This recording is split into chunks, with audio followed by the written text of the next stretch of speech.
E César, eu queria que você começasse falando do estudo, o tamanho desse estudo, a importância desse estudo, não só para o Corinthians, mas para todos os clubes. Certamente as pessoas da diretoria estão assistindo você agora também, porque isso foi muito divulgado nas nossas redes sociais, gente da diretoria dizendo, vou estar acompanhando, eu quero saber, para a gente é importante ouvir e tal. E eu queria que você falasse do estudo da Itaú, a importância desse estudo, e também em relação ao Corinthians também já entrasse um pouquinho no que você sentiu aí no estudo, o que você divulga. A gente fez uma nota, inclusive, com um parecer que você deu ali, um textinho sobre o Corinthians, e a situação claramente não é muito tranquila, né, César? É isso mesmo, Bessone.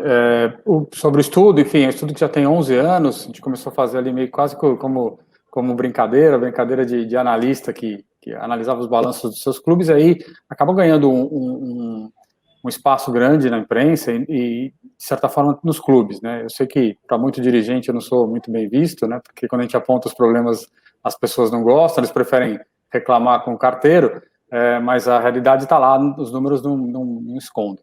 Então, é um estudo que eu acho que tem ajudado muito a quem a gente tenta fazer, de fato, uma linguagem simples para que o torcedor comece a entender um pouco mais dos números, né? Para poder cobrar o dirigente, para poder entender movimentos que acontecem dentro de campo, mas que começam fora dele. E o caso do Corinthians é um caso emblemático para mim, assim, porque lá no começo dos estudos, em 2012, 2013, era um dos clubes que para mim era um dos exemplos, né, com boas receitas crescentes, né, com pouca dívida, tinha uma situação de receita de publicidade muito grande, que é bastante importante no futebol brasileiro, já vinha com boa receita de TV, então é um clube que perdeu muito da sua capacidade financeira desde então. Né, a gente só tem visto o Corinthians piorar, e os últimos 3 anos, mas especialmente os dois últimos anos são muito, muito difíceis, né? A gente vai começar com a história óbvia do estádio, né? Que lá atrás, quando o estádio foi construído, eu dei uma entrevista, acho que foi para o site mesmo. E aí eu vi as respostas dos torcedores dizendo, você torce contra, porque o estádio. É verdade, o estádio é importante do ponto de vista cultural, do ponto de vista esportivo, mas gerou um problema na vida financeira do clube, que é perder ali uma parte das receitas, que são receitas importantes. O torcedor do Corinthians vai ao estádio, contribui com o sócio-torcedor, e não ter essa receita prejudica muito o dia a dia. Então, isso me parece que a deterioração geral do clube começa nesse momento, mas ela vai ganhando contornos mais dramáticos à medida que o clube continua com algumas práticas muito ruins ao longo desses últimos 2, 3 anos e que desembocam no que a gente viu em 2020, que é um clube com poucas receitas que a gente chama de recorrentes, né, na casa ali de 300, 280, 300 milhões de reais, que são as receitas excluindo a venda de atletas, e depende sempre muito da venda de atletas para poder fechar essa conta. Quando não acontece, como em 2019, a situação dá um salto de deterioração muito grande, de piora muito grande. Pensa naquela coisa mais ou menos da nossa casa, né? Você tem ali a sua renda, e aí você começa a viver, depender de vender uma coisa aqui, outra coisa ali, para completar a renda.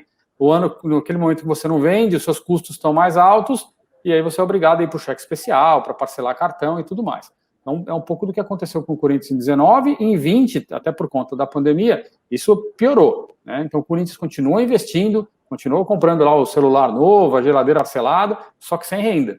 Perdeu ainda um pouco da renda de bilheteria que tinha, perdeu sócio-torcedor, perde um pouco de publicidade e viu a situação super deteriorada porque continuou investindo muito. Então, é um clube que tem, além disso, um problema crônico de déficit no clube social. O clube social dá ali dos 20, 30, 40 milhões de reais de déficit todo ano que o futebol cobre. Né?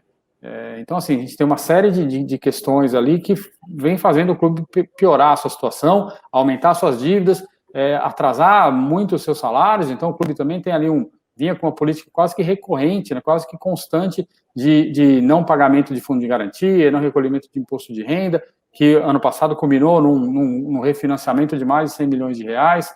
Então, me parece que esta é uma prática, e no relatório eu coloco lá, eu chamo de game over, porque eu já vinha falando, a situação vai estar piorando, e parece que chega num ponto que, assim, não tem saída.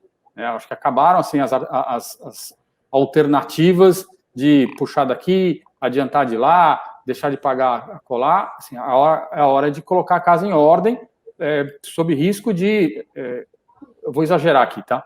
De virar um cruzeiro, mas assim, se continuar essa situação 2, 3, 4 anos, vira um cruzeiro. Então, um clube do tamanho do Corinthians não pode passar por uma situação dessa. Então, acho que um resumo geral aqui do que a gente vê do clube é um pouco disso. Tá aí o César resumindo aí a situação em poucas... de uma maneira que o torcedor entenda, quando a gente vem falando que é muito difícil.